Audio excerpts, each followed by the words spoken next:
홍남기 경제부총리가 내년부터 주 52시간 근무제가 확대 적용되는 것과 관련해 이달 중 보완책을 내놓겠다고 밝혔습니다. 앞서 문재인 대통령이 직접 보완책 마련을 지시한 데 따른 후속 조치로 주 52시간제 시행 시기 연기나 계도 기간 부여 방안 등이 거론되고 있습니다. 국민연금이 기금운용위원회 상근 전문위원을 설치하고 전문위원회를 법제화하는 등 전문성과 독립성을 강화한 기금운영체제를 가동하기로 했습니다.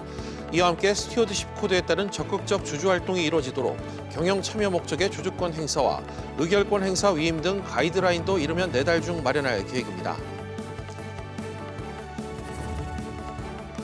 정부의 강도 높은 부동산 규제로 가계의 주택 구매가 줄면서 2분기 가계 여윳돈이 작년보다 크게 늘어난 것으로 나타났습니다. 이렇게 쌓인 가계 여유 자금은 예금 통장 등 금융자산으로 흘러가면서 은행 입장에서는 역마진을 우려해야 하는 상황이 벌어지고 있습니다. 관세청이 HDC 신라 면세점의 면세품 밀반입 의혹 사건을 검찰에 송치한 것으로 알려졌습니다. 관세청은 HDC 신라 면세점 전직 경영진이 재직 당시 고가 면세품을 대리 구매해 국내로 밀반입한 혐의와 관련해 사건 결과가 나오면 면허 취소 여부 등을 검토할 예정입니다. 이상 오늘의 헤드라인이었습니다.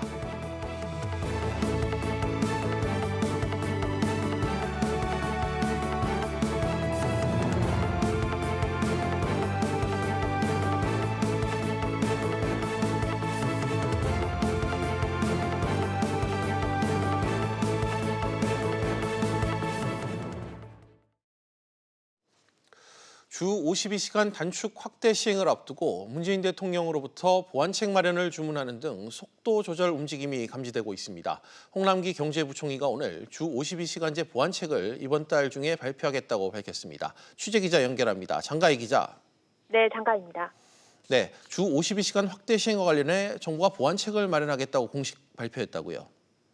네, 홍 부총리는 오늘 오전 대한상공회의소에서 열린 제1차 소재, 부품, 장비 경쟁력위원회를 마치고 기자들을 만나 주 52시간 근무제 보완과 관련해 행정부 내부적으로 조치할 수 있는 사안을 꼽아 관계부처 간 협의를 진행해왔다며 이같이 밝혔습니다. 그는 처벌 유예를 검토하느냐는 질문에 논의가 진행 중이라 지금 단계에서는 말하기 어렵다고 전했습니다.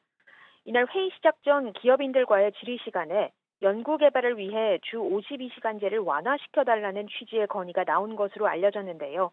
홍 부총리는 이에 대해 현장에서 기업들이 어려움을 여러 가지로 제기했다며 현장에서 제기하는 의견을 정부가 적극 경청하고 보완 대책을 강구하고 있다고 설명했습니다. 문재인 대통령이 보완책 마련을 주문했는데 현재 가장 유력하게 검토되는 보완책은 어떤 게 있습니까? 네, 정부와 여당은 6개월의 계도 기간을 설정하는 방안을 유력히 검토하고 있는 것으로 알려졌습니다. 정부는 지난해 7월 300인 이상 사업장 주 52시간 시행도 6개월 계도 기간을 설정해 시행을 유예했고 이후 3개월 계도 기간을 더 연장한 바 있습니다. 계도 기간은 법 개정이 필요 없고 당국이 주 52시간 근무제 위반 관련 단속과 처벌을 하지 않아 사실상 시행 유예 효과가 있습니다.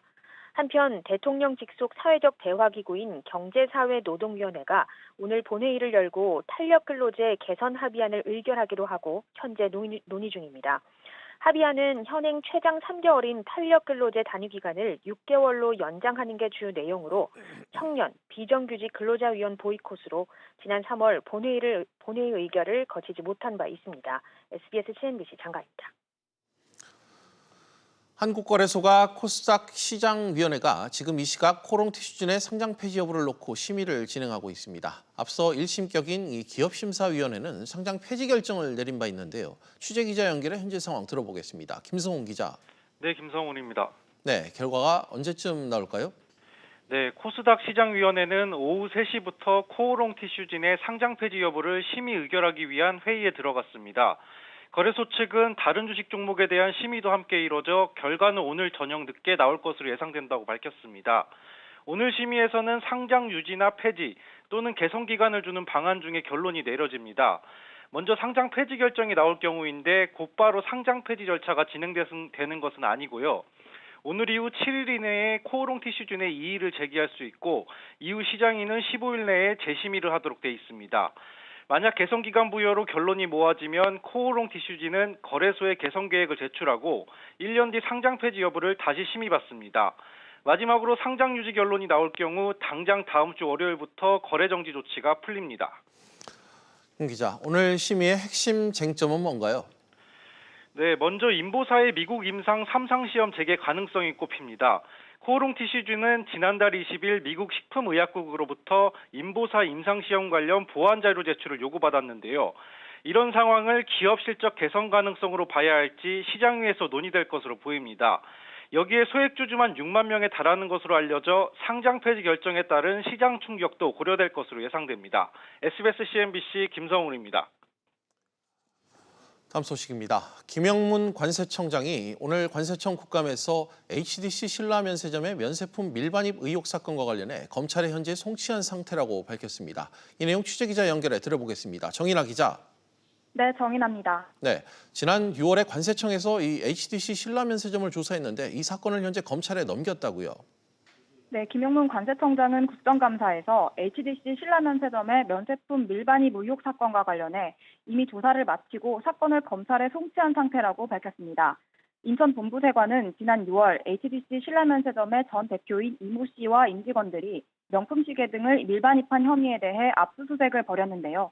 조사 끝에 이 씨와 임직원들을 기소 의견으로 검찰에 송치한 것으로 밝혀졌습니다. 네, 검찰 이 조사 결과 밀반입 혐의가 사실로 드러나게 되면 이 HDC 신라 면세점의 면세점 특허가 취소될 수 있는 겁니까? 네, 관세청은 이번 사건의 결과가 내년 12월에 만료되는 HDC 신라면세점의 특허권 갱신 심사에 부정적인 영향을 줄 수 있다고 밝혔습니다. 현재 면세점 특허권 갱신 심사에서 임직원의 비리 여부는 전체 배점 중 10%가량을 차지하고 있기 때문입니다. 김영문 관세청장은 국정감사에서 HDC 신라면세점의 밀수 의혹이 2년 전부터 불거졌는데 그동안 관세청이 모른 척한 게 아니냐는 질문엔 그동안 몰랐던 것으로 알고 있다고 언급했습니다. SBS CNBC 정인아입니다. 가계의 여윳돈이 1년 전보다 23조 원 넘게 늘어난 것으로 조사됐습니다. 부동산 규제 강화에 가게마다 돈을 쌓고 있는 셈인데 이렇다 보니 돈들이 안전한 은행 예금으로만 몰리고 있다고 합니다. 신윤철 기자가 보도합니다.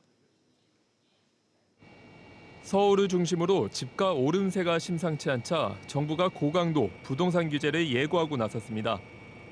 정부로서는 부동산이 과열되는 것 그리고 비정상적으로 시장이 이루어지는 것에 대해서는 결코 그냥 좌시하지 않을 것입니다. 정부가 부처 합동으로 강남 4구를 중심으로 주택 구입자금 출처 조사에 나서자 주택 구매 수요도 다소 주춤하고 있는데 이렇다 보니 가계의 여윳돈이 1년 전보다 2배 이상 늘어나 23조 5천억 원에 육박하고 있습니다.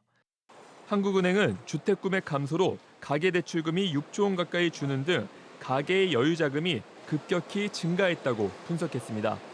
해외 금리 연계 파생 상품 DLF 사태까지 겹치면서 결국 갈 곳 잃은 뭉칫돈은 예금으로 몰리고 있습니다.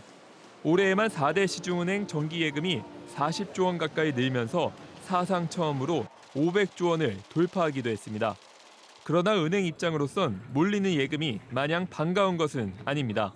평상시라면 기업과 가계대출로 예대 마진을 얻을 수 있지만 요즘은 대기업조차 자금 차입에 소극적이어서 은행들로선 순이자 마진이 크게 낮아진 상황입니다. 이런 상황에서 고객 돈을 굴려 일정 수익률을 돌려줘야 하는 은행들로선 역마진의 늪에 빠질 수 있다는 우려가 흘러나오고 있습니다. SBS CNBC 신윤철입니다. 국민연금 기금운용위원회가 상근 전문위원직을 새로 만들고 산하전문위원회의 법제화를 골자로 하는 운영 개선 방안을 오늘 발표했습니다. 취재기자 연결해 역시 이 내용 자세히 알아보겠습니다. 김정현 기자. 네, 김정현입니다. 네, 상근 전문위원을 두면 뭐가 달라지는 겁니까? 네, 국민연금 최고의결기구인 기금운용위원회는 그동안 각자 본업이 있는 위원들이 비정기적으로 열리는 회의에서 3-4시간 안에 모든 안건을 의결해야 하기 때문에 심도 있는 논의가 거의 불가능한 구조였습니다. 이 때문에 전문성을 강화해야 한다는 지적이 그동안 끊이지 않았는데요. 오늘 개편안에 이를 개선하는 내용이 담긴 겁니다. 신설되는 전문위원직은 금융과 자산운용, 법률, 연금제도 등 각 분야에서 5년 이상 경력을 갖춘 3명의 전문가로 구성되는데요. 기금운용위원회에서 상시 근무하면서 정책 전반을 챙기게 되는데 3년 임기에 한 번 연임이 가능합니다. 또 기금운용위 산하 3개 전문위원회도 국민연금법 시행령으로 법제화됩니다. 김 기자, 앞으로 그럼 이 상근 전문위원들은 구체적으로 어떤 일을 하게 됩니까? 네, 이들은 안건 작성 단계부터 기금 운용 정책을 먼저 검토하고 회의에서 설명하는 역할을 맡습니다. 다만 여기에 정부 입김이 작용할 수 있다는 독립성 논란을 막기 위해 전문위원은 국민연금 가입자 단체들이 추천한 사람으로 임명되고 논의엔 참여하지만 위원으로서의 의결권은 없습니다. 박능우 보건복지부 장관은 이변 개편안에 대해 15년 넘게 논의했지만 이해관계자가 첨예하게 대립해 성과가 없었다면서 첫걸음을 내딛게 된다는 점에서 큰 의미를 부여하고 싶다고 말했습니다. 김 기자, 또 어떤 내용이 논의가 됐습니까? 네, 늘어나는 해외 투자를 감당할 수 있도록 외화 단기 자금의 보유 한도를 분기별 하루 평균 잔액 6억 달러로 올리기로 했습니다. 기금위는 올해 국민연금 수익률이 7월 말 현재 약 8%라고 밝혔습니다. SBS CNBC 김정현입니다. 대우조선해양이 해군 잠수함과 LNG 운반선 등 1조 5,600억 원 상당의 선박을 수주했습니다. 수주한 선박은 방위사업청이 발주한 3,000톤급 잠수함 한 척과 미주 지역 선주가 발주한 초대형 LNG 운반선 2척입니다. LG전자가 신형 스마트폰 V50s 신Q를 출시했습니다. V50s 신Q는 5G 이동통신을 지원하며 화면에 추가해 쓸 수 있는 듀얼 스크린을 기본 제공합니다. 출고가는 119만 9천 원으로 정해졌습니다.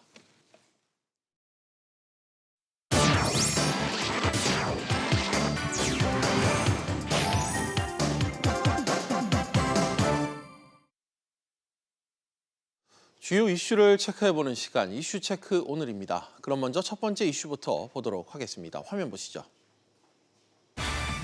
시동건 파업 열차. 철도노조가 오늘부터 파업에 들어갔습니다. 첫날 열차 상황, 또 파업까지 강행한 이유, 생활경제부 황인표 기자와 이야기 나눠보겠습니다. 황 기자, 네. 오늘 파업이 시작이 됐는데 현재 운행 상황이 좀 어떻습니까? 네, 평상시에 비해서 이제 오늘 밤까지 운행률이 한 20% 이상 떨어질 것으로 지금 예상이 되고 있습니다. 네. 오늘 오전 11시 기준으로요. KTX 경우 319편 중에서 237편만 정상 운영 예정입니다.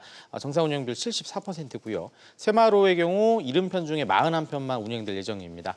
이 경의 중앙 등 전철의 경우에는 이제 2,300여 표 중에서 2,000편 정도가 이제 정상 운행에 무리가 없을 것으로 예상이 되고 있고요. 다만 화물 열차 운행률은 좀 크게 떨어진 것으로 나타났는데요. 212편 중에서 69편만 운행돼서 32%에 그칠 것으로 예상이 됐습니다. 네. 오늘 일을 해야 하는 코레일 직원이 12,800여 명인데 이 중 약 3,000여 명이 파업에 나서면서 이 파업 참가율은 23%로 나타났습니다. 그렇군요. 또 이 열차가 취소된 줄 알고 역에 나왔다가 파업 때문에 이 당황한 고객들도 상당히 많았다고 그러던데 어떻습니까? 네, 오늘 현장에 저희 기자들이 한번 나가 봤는데요. 예. 이 서울역 같은 경우 특히 좀 많은 사람이 아무래도 모이다 보니까 좀 혼잡했는데 이 서울역 곳곳에 있는 전광판에서 이 파업을 알리는 안내문이 이렇게 있음에도 불구하고 이 파업을 하는 줄 모르고 나왔다가 발이 묶여 당황하는 승객들이 많았다고 합니다. 얘기 한번 들어보시죠. 나오면 바로 있었는데 지금 많이 기다려야 되니까. 동대구인데요. 지금 저 빨리 가야 되는데 2시간 기다렸다가 지금 가야 되는데 지금 어떻게 해야 될지.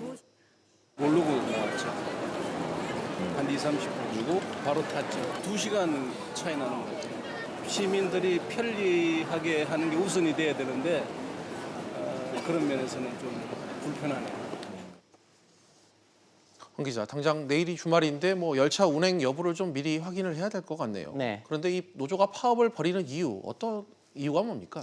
노조와 사측이 요구하는 임금 인상 수준이 다르기 때문인데요. 노조 같은 경우 4%의 임금 인상을 요구하고 있는 반면에 사측은 1.8%, 이 정부의 공공기관 임금 인상률 가이드라인에 따라서 1.8%를 넘기 어렵다. 이렇게 나서면서 결국 파업으로 이어진 겁니다. 예. 손병석 코레일 사장이 오늘 대국민 사과문을 발표하면서 이 정부의 가이드라인을 코레일만 배제해달라는 것은 부담스럽다. 이런 말을 하기도 했습니다.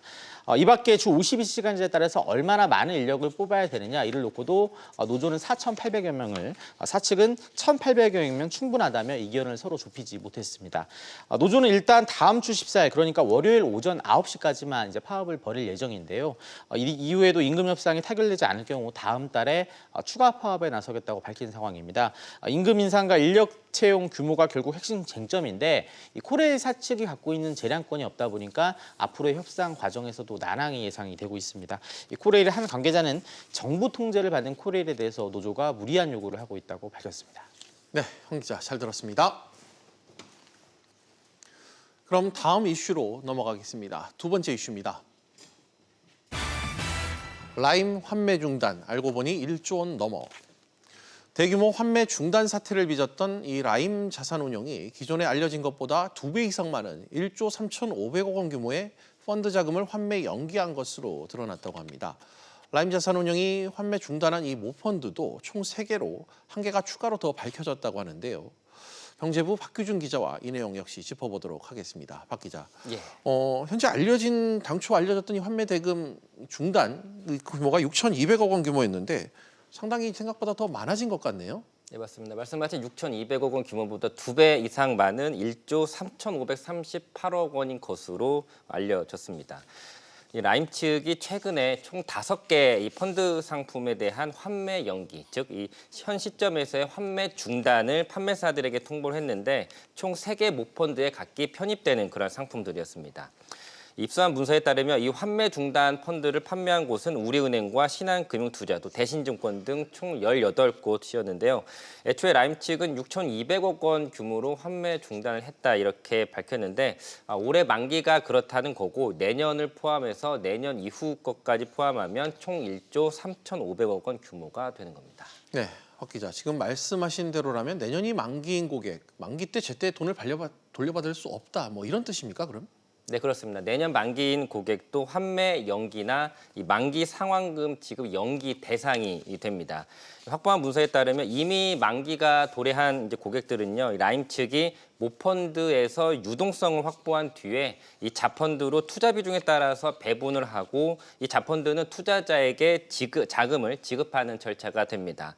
아직 만기가 도래하지 않은 고객이라면 라임 측이 유동성을 확보한 뒤에야 이 만기 시점에 자금을 주도록 이렇게 되어 있는데 문제는 유동성이 확보되지 않는 한 계속 상환이 연기될 수 있다는 점입니다. 이 때문에 한 판매사는 일부 내년에 만기가 돌아오는 자펀드에 대해서 아직 만기가 도래하지 않았지만 이 모펀드의 환매 연기로 인한 안분 분배 대상이 되기 때문에 현 상황에 대한 고객 안내가 필요하다 이렇게 내부적으로 관련 대응을 지시했습니다. 그렇군요. 환매 중단 금액이 또 늘어난 게 이 모펀드 말씀하신 게 좀 하나 더 추가가 됐다, 뭐 이런 얘기가 있네요. 네, 맞습니다. 원래 알려진 건 2개였는데요. 추가로 1개가 더 이번에 밝혀졌습니다. 확보한 문서에 따르면 이 라임 측이 판매사의 환매 연기를 통보한 모펀드가 애초에는 플루토와 테티스 이렇게 2개였는데요. 무역금융도 하나 더 있는 것으로 확인이 됐습니다. 이 무역금융 이 모펀드에 투자된 자금은 2,630억 원 규모고요. 신한금투가 가장 많은 금액을 팔았습니다. 이 무역금융 모펀드의 유동성 문제가 발생하는 건 이 펀드는 해외 4개의 모펀드에다 재간접 투자를 했는데 작년 11월부터 투자 비중이 35%인 아르헨티나 내에 이 무역금융 대출 채권에서 부실이 발생했기 때문인 것으로 알려졌습니다. 네, 박 기자 잘 들었습니다. 네, 이제 마지막 이슈 확인해 보겠습니다. 세 번째 이슈입니다. 게임업체 뛰어든 웅진 코웨이 인수전. 게임업체 넷마블이 웅진 코웨이 본입찰에 참여하면서 그 배경에 현재 많은 관심이 쏠리고 있다고 합니다. 이 내용은 산업부 서지현 기자와 이야기 나눠보도록 하겠습니다. 서 기자, 게임 회사가 렌털 회사를 인수하는 것 좀 다소 이례적인 것 같은데 이유가 어떻게 분석됩니까? 네, 일단 말씀하셨듯이 게임 업체와 또 가전 렌털 기업 간에는 연관성이 매우 떨어져 보입니다. 하지만 정기적인 고객 확보로 지속적인 수익을 낸다라는 공통점이 있습니다. 넷마블은 인수전에 뛰어든 배경으로 게임이 아닌 다양한 산업군에서 진출하고 또 신사업을 확장하는 차원이다라고 밝혔는데요. 웅진 코웨이 인수전은 넷마블과 베인캐피털 2파전으로 좁혀진 셈입니다.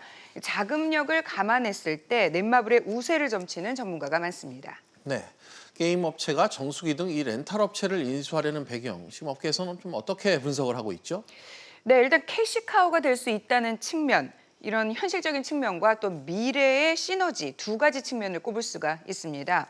먼저 현실적으로 웅진코웨이는 안정적인 이익을 내는 기업입니다. 지난해 연간 매출이 2조 7,073억 원, 영업이익이 5,158억 원을 기록하면서 안정적인 수익을 내고 있습니다.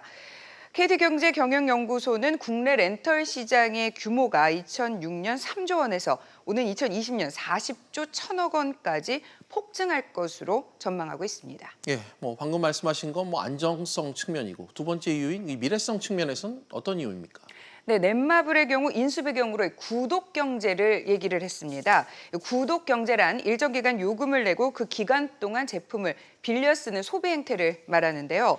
원래 책이나 신문 등을 정기적으로 구독해서 읽는 그런 한정된 의미였지만 일정 기간 동안 돈을 낸 만큼 제품을 사용한다라는 의미가 부각되면서 최근에 다양한 형태로 사용이 되고 있습니다.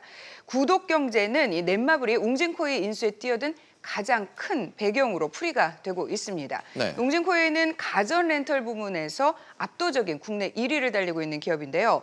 738만 개에 달하는 렌털 계정을 보유하고 있고 방문 판매 직원 수가 2만여 명이 넘습니다.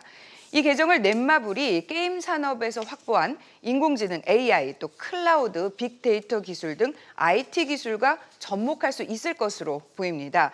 가정에 보급된 정수기 등 렌털 제품에 넷마블의 각종 기술을 접목할 수 있어서 시너지와 사업 확대를 노린 것으로 풀이가 되고 있습니다. 전문가 얘기 들어보시죠. 넷마블은 매월 일정 금액을 지불하고 서비스를 제공하는 구독 경제에 대한 이해가 크고 생활가전에 IT를 접목할 수 있어 시너지가 클 것이라고 생각됩니다. 서 기자, 그렇지만 2조 원가량의 이 몸값 때문에 인수가 쉽진 않을 것이다. 이런 업계 분석이 많은데 앞으로 그럼 남은 일정, 자금 조달 계획 등 향후 일정 좀 설명해 주시죠. 네, 일단 자금 조달 부분에 있어서 넷마블은 현재 3조 원가량의 현금성 자산을 보유하고 있어서 실탄이 충분하다라는 게 업계 분석입니다. 또 방준혁 넷마블 이사회 의장의 인수 의지도 강한 것으로 알려졌습니다. 매각주관사인 한국투자증권은 다음 주 최종 입찰을 진행해서 우선 협상 대상자를 선정할 계획입니다. 네, 관련 기업들 주가도 좀 영향을 받겠죠. 그렇습니다. 일단 오늘 넷마블과 웅진코의 본입찰 참여로 두 회사의 주가는 엇갈리는 모습을 보였었는데요. 일단 웅진그룹 지주사인 웅진과 웅진싱크빅 등 계열사는 동반 상한가를 보였습니다. 반면 웅진코에는 0.12% 하락했고 넷마블은 3.53% 하락하는 모습을 보였습니다. 네, 서 기자 잘 들었습니다. 네, 비즈플러스 계속해서 오토론으로 이어가겠습니다. 오토론은 시청자 여러분들도 유료 문자 100원으로 의견 보내주시면 실시간 토론에 참여하실 수 있습니다. 샵 3698번으로 많은 참여 부탁드리겠습니다.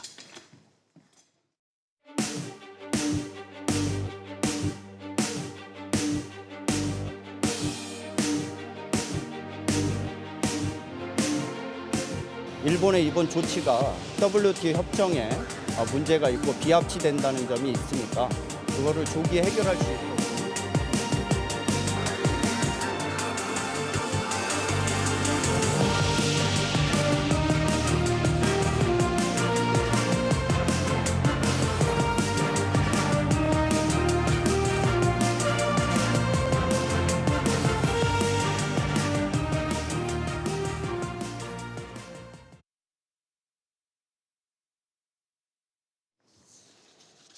네, 오늘 저녁 이 스위스 제네바에서 WTO 제소 관련 한일 양자 협의가 지금 열립니다. 공교롭게도 일본의 수출 규제 조치 후 100일이 지금 지난 시점이고요. 또 첫 고위급 만남이 예정돼 있어서 결과가 상당히 주목되고 있는 그런 상황입니다. 하지만 여전히 한일 간의 입장차가 좁혀지지 않은 상황이라서 전망은 좀 불투명합니다. 이와 관련해 오늘도 두 분의 전문가 모시고 이야기 나눠보는 시간 갖겠습니다. 양기호 성공회대 일본학과 교수 그리고 노동일 경희대 법학전문대학원 교수 나오셨습니다. 두 분 어서 오십시오. 네, 안녕하세요. 네, 일본의 반도체 핵심 소재의 이 수출 규제로 시작된 한일 간의 경제 갈등 어느덧 100일이 지났습니다.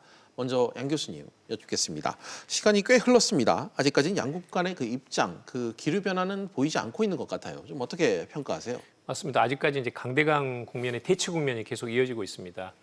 그러니까 이제 사실 작년 10월 말에 있었던 강제징용 해법에 대한 일본 측의 불만이 있었고 그러면서 일본 측에서 일방적으로 수출 규제를 단행을 했거든요.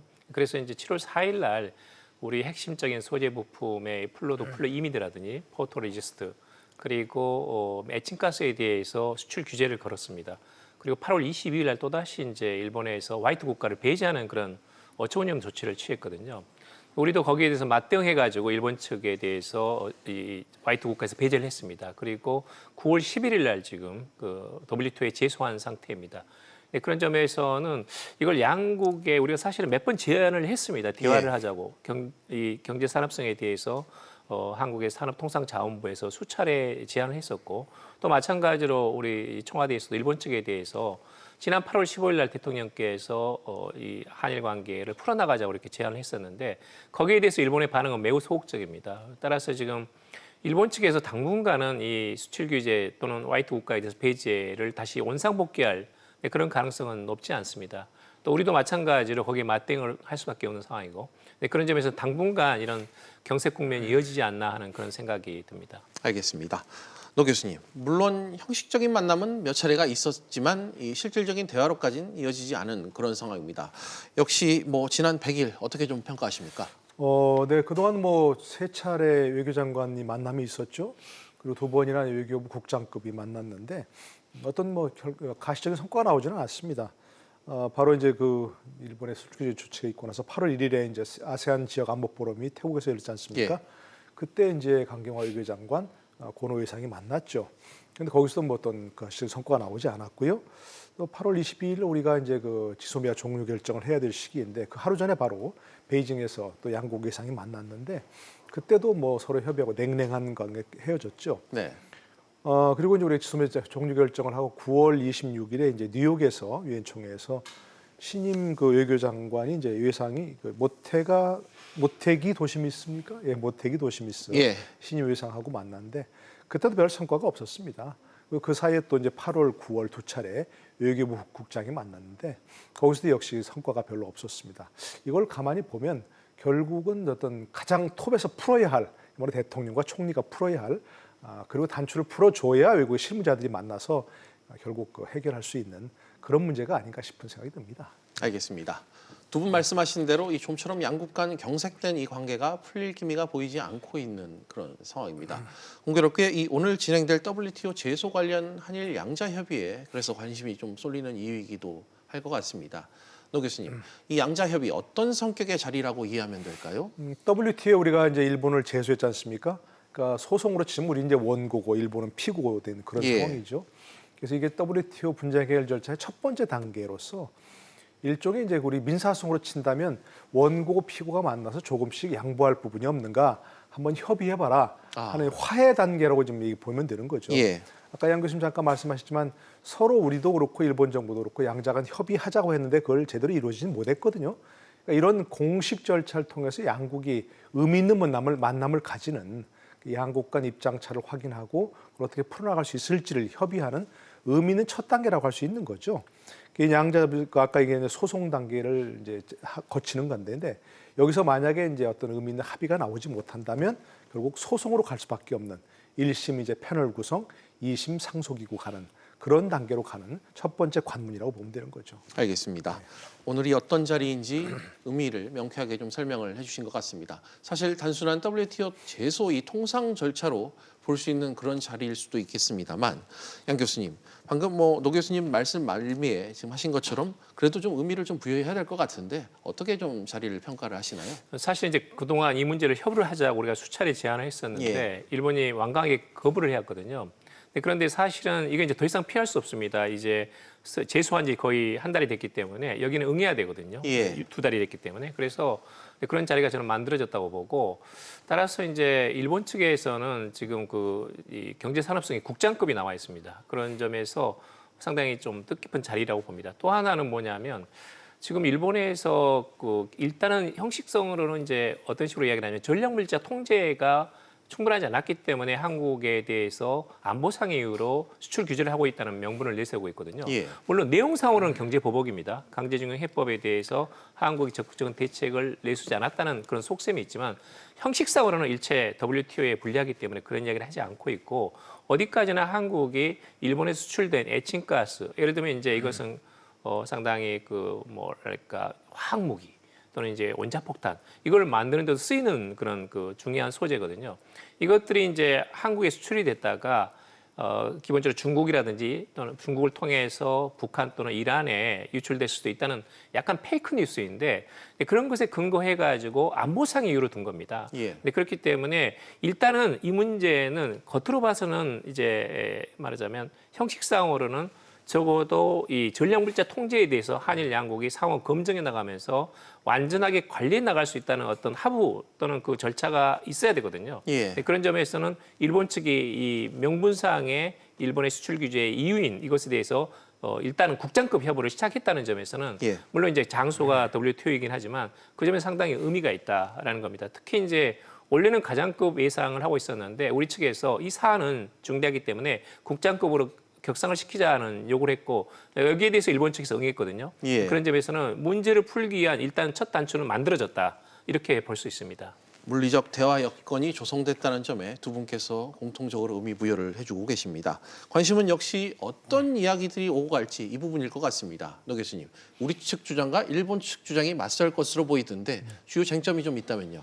기본적으로 우리가 WTO에 제소할 때는 일본 측의 조치가 WTO 규범에 위반된다 이런 것이 확신이 있었던 것이거든요. 검토해보고 나서 결국 그 WTO 규범 가트 체제라고 하는 것은 두 가지입니다. 결국 첫 번째는 이제 최혜국 대우, 회원국 간에 차별하면 안 된다는 그런 것이고 두 번째는 수출 규제, 즉 수량 제한하면 안 된다 이런 것이거든요. 두 가지 다 문제가 있는 거죠. 첫 번째 지금 이제 우리가 그동안 백색가로 또 해서 여러 가지 혜택도 받았지만 결국 다른 나라 똑같이 대우를 받아야 된다는 그런 자원에서 다른 나라들은 그런 규제를 안는데 우리나라만 유독 그런 규제를 했다. 이것은 차별 대우 금지 규정에 명백히 위반되는 것이라는 것이고요. 또 이제 뭐 세 가지 품목에 대해 수출 규제했다는 것은 수량 제한을 하지 말아야 된다는 WTO 규범에 위반된다 이런 나라인 것이죠. 그러니까 지금 이제 뭐 이거 뭐 여러 보도에 나왔습니다만은 스위스에 있는 여러 가지 그 전문가들이 보기에는 이런 것을 우리가 입증하거나 주장하고 입증하는 데는 별 문제가 없을 것이다. 명백한 어떤 차별 대우가 있는 것이고 또 수량 제한이 있기 때문에 이런 얘기 있는 거죠. 일본 측 입장 아까 말씀하신 대로 결국 우리의 전략물자 관리에 좀 허술한 점이 있다는 거 얘기하는데 그것도 일본 측이 주장만 해서는 안 되는 것이고 입증해야 되는 것이거든요. 그렇기 때문에 일본 측은 WTO 규정이 위반되지 않는다는 사실을 입증해야 되기 때문에 좀 부담 있지 않겠는가 하는 것이 우리의 생각입니다. 알겠습니다. 양 교수님, 양 교수님께서도 오늘 저녁 이 만남, 뭐 극적 타결까지는 아니더라도 의미 있는 만남이 좀 될 것 같은데 좀 실효성 있는 만남이 될 것이라고 보십니까? 일단은 지금 양자 간의 상호 간에 좀 실효성이 있는 어떤 그 진전이 좀 필요한 상태입니다. 일본 측도 지금 일본 기업들이 지금 상당히 그 영향을 미치고 있고 특히 이제 한국에서 불매운동 관광자제하면서 일본 지자체에서 지금 악소리가 나오고 있거든요. 지금 한국인 관광객들이 와가지고 현금을 사용해가지고 지방 도시에서 경제가 이게 순환이 되는 건데 그게 상당히 중단된 상태입니다. 그러니까 일본의 큐슈라든지 또는 대마도 같은 데는 아주 직접적인 타격을 받고 있거든요. 게다가 이제 지금까지 잘 수출을 해오다가 일본 정부가 가로막고 있기 때문에 일본 기업들도 상당히 지금 불만이 지금 쌓인 상태입니다. 그런 점에서는 우리 측도 마찬가지로 대기업과 중소기업이 있어서 약간의 지금 그 위험도가 높아지지 않았습니까? 물론 우리 대기업이 지금 잘 대응하고 있습니다만 그럼에도 불구하고 앞으로 이제 여러 가지 공작 기계를 대부분 일본에서 수입하고 있기 때문에 중소기업 같은 데는 상당히 이제 리스크가 있습니다. 그런 점에서는 양자 모두 지금 부담을 안고 있고 이 자리에서 적어도 이 문제를 실질적으로 풀어낼 수 있는 그런 그게 있어야 됩니다. 그렇지 않으면 이제 아까 우리 노 교수님 말씀대로 이제 1심 패널로 넘어가거든요.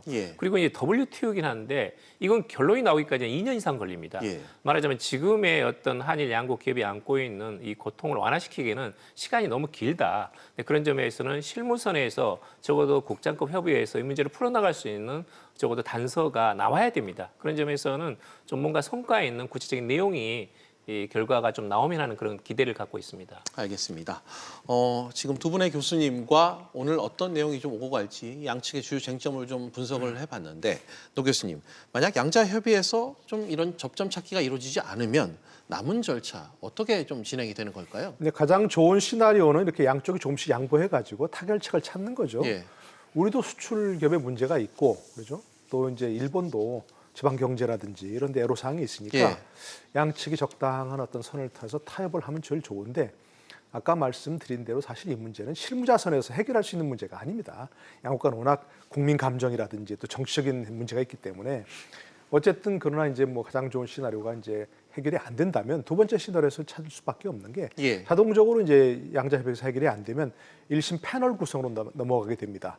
패널을 구성해서 어떤 사람들로 구성해서 어떤 문제를 패널에서 해결해 달라고 맡길 것인지는 우리 협의해야 되는 것이고요. 예. 여기 말씀드린 양자 교섭이 이제 화해 단계라면 1심으로 넘어가면 이제 다른 사람들 제3자에게 맡겨서 조정 중재를 하게 되는 그런 단계라고 할 수 있는 거죠. 그 1심 패널이 구성해서 이제 이 사안을 확인해 본 다음에 패널 보고서를 제출하게 되는데 즉 중재 안을 내게 되는 거죠. 예.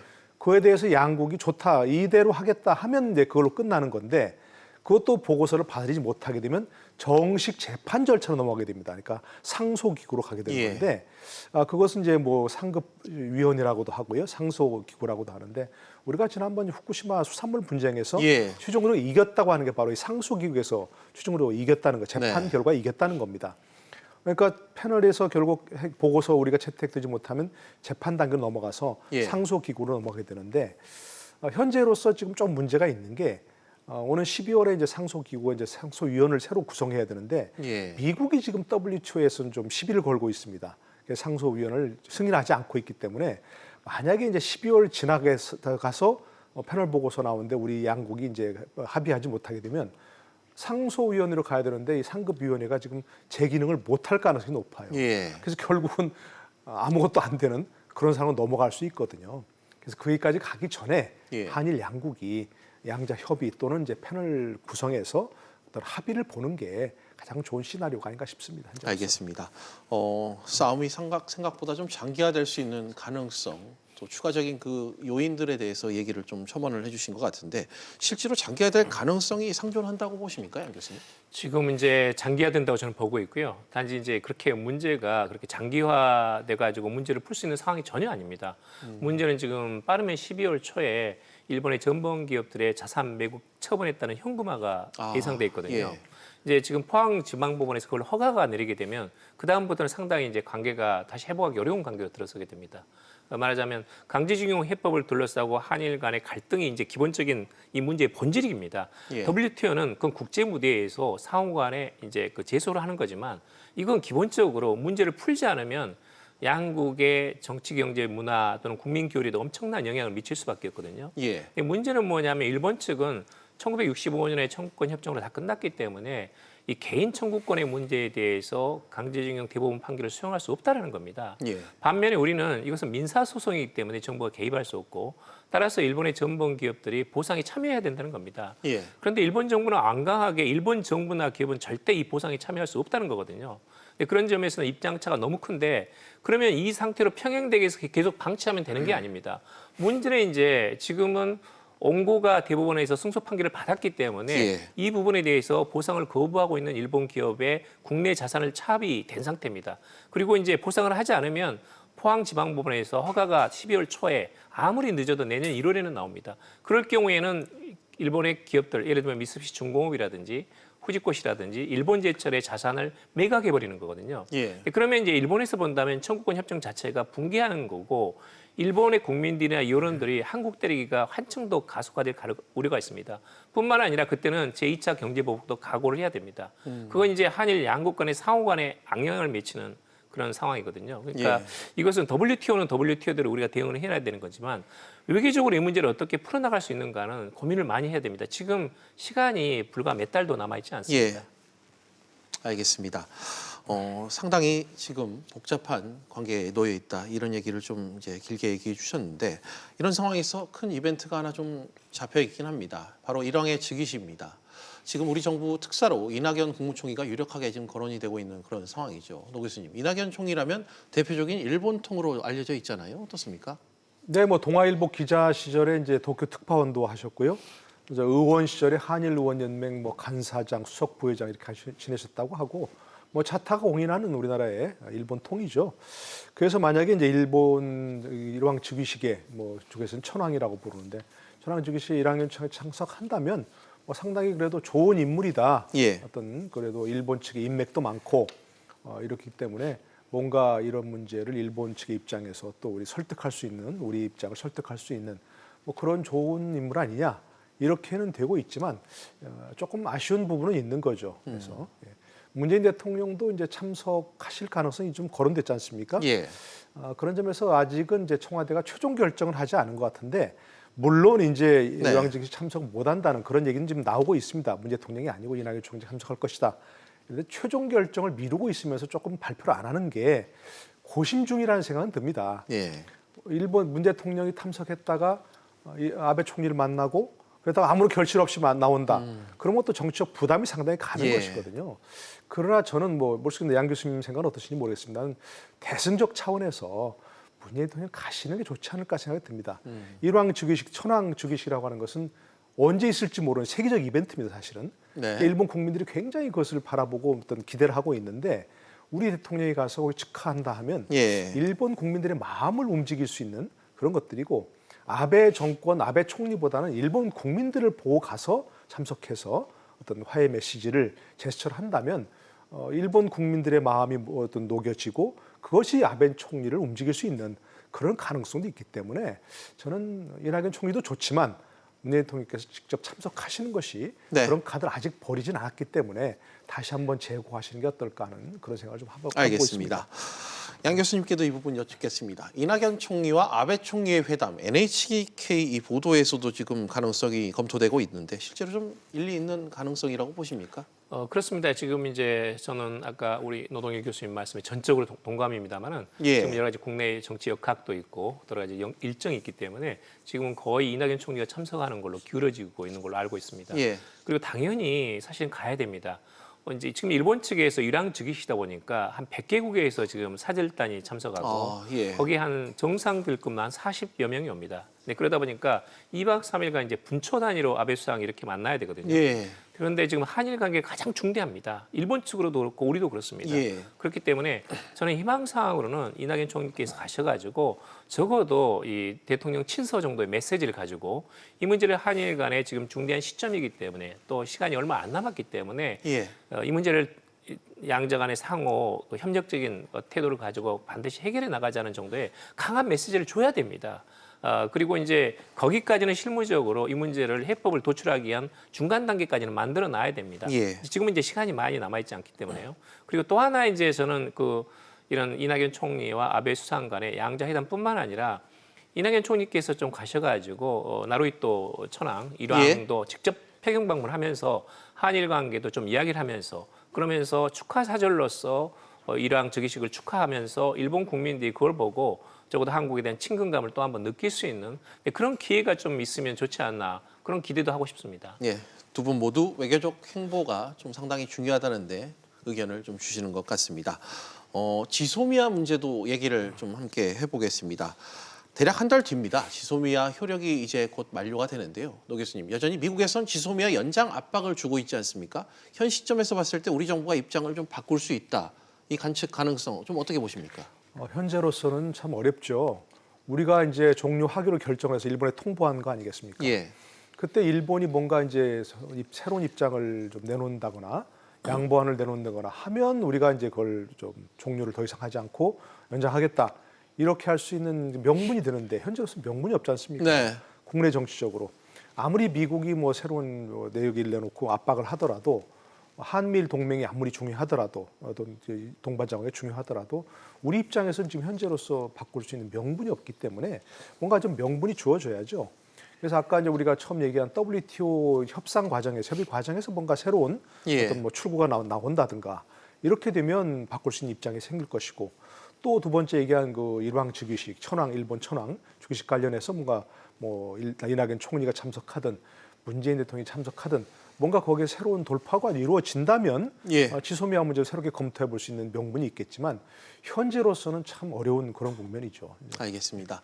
양 교수님께서는 어떻게 이 부분 전망하십니까? 이게 상당히 이제 쉽지 않습니다. 그러니까 미국 입장에서 봐도 사실은 이제 국무부나 국방부는 한일 양국이 타협을 해가지고 지소미아를 연장했으면 좋겠다는 것을 강하게 지금 한일 양국의 메시지를 전달을 하고 있거든요. 근데 우리는 이제 일본 측에서 먼저 수출 규제라고 화이트 국가에서 배제한 게 한국을 안보상의 이유로 신뢰할 수 없기 때문에 그런 조치를 취했다는 겁니다. 안보상의 이유를 든다면 이건 지소미아라는 것은 한일 간의 군사정보 보호협정인데 안보 상위로 믿을 수 없는 국가에 대해서 어떻게 군사 정보를 상호간에 보호할 수 있습니까? 근데 그것은 일본 측에서 먼저 수출 규제하고 화이트 국가를 원상복귀 시켜야 됩니다. 근데 그럴 경우에는 저는 얼마든지 한국에서 지소미아를 재연장할 수 있지만 그런 조치가 없는 상태에서 한국에서 일방적으로 지금 양보하기는 매우 어려운 상태입니다. 단지 지금 일본 내에서도 사실은 이 부분이 쉽지 않기 때문에 여러 가지 비판이 있습니다. 그러니까 지난번에 이제 북한에서 발사한 SLBM 잠수함에서 발사한 탄도미사일을 원래 이제 한 번 발사했는데 두 번에 걸쳐가지고 발사했다든지 잘못된 정보가 나왔거든요. 그러니까 일본은 그 정보를 캐치를 못하는 겁니다. 거기에 대해서는 우리가 발사 시간, 장소, 각도 같은 것은 한국이 훨씬 유리하거든요. 그런 점들은 일본 내에서도 한국과 다시 지소미아를 연장하도록 일본 측도 노력을 해야 된다. 하니까 이제 일본 내에서 양보할 건 양보하더라도 한국과 다시 관계를 개선하자라는 이런 자민당 제2인자인 그 니카이 간사장 이야기도 나오고 있거든요.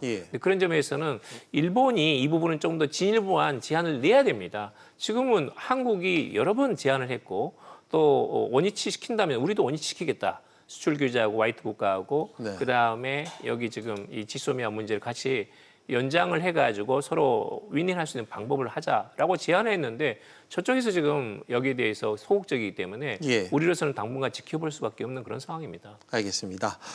지금까지 두 분과 좀 이야기를 나눠봤는데 종합해보면 좀 이런 것 같습니다. 아직 별다른 돌파구는 보이지가 않는다.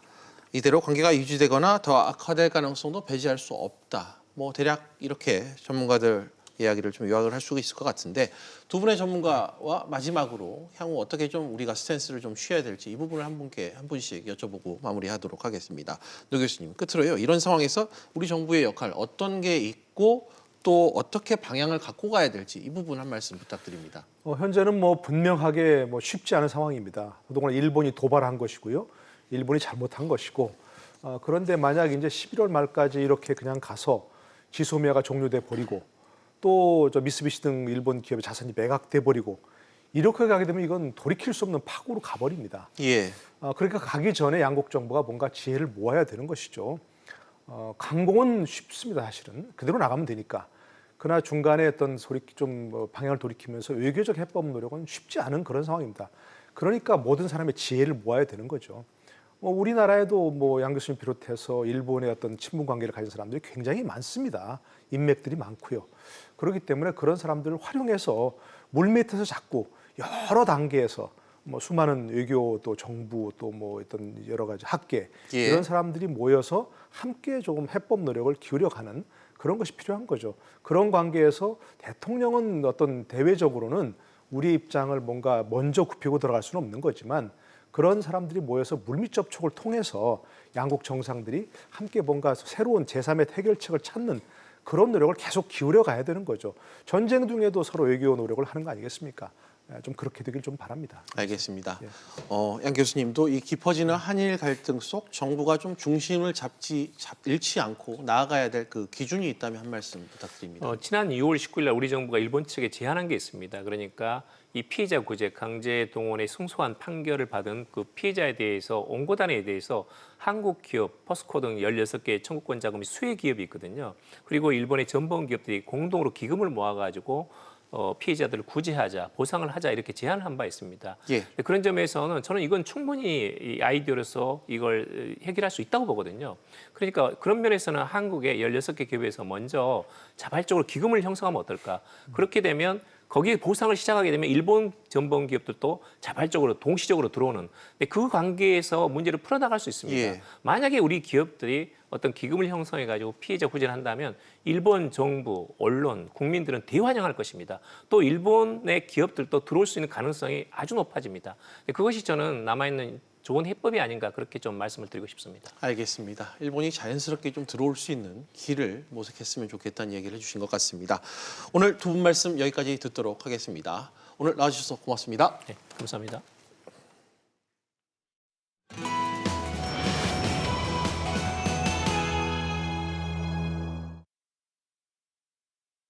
퓨즈플러스 오늘은 여기까지입니다. 다음 뉴스는 7시 뉴스 프리즘으로 이어집니다.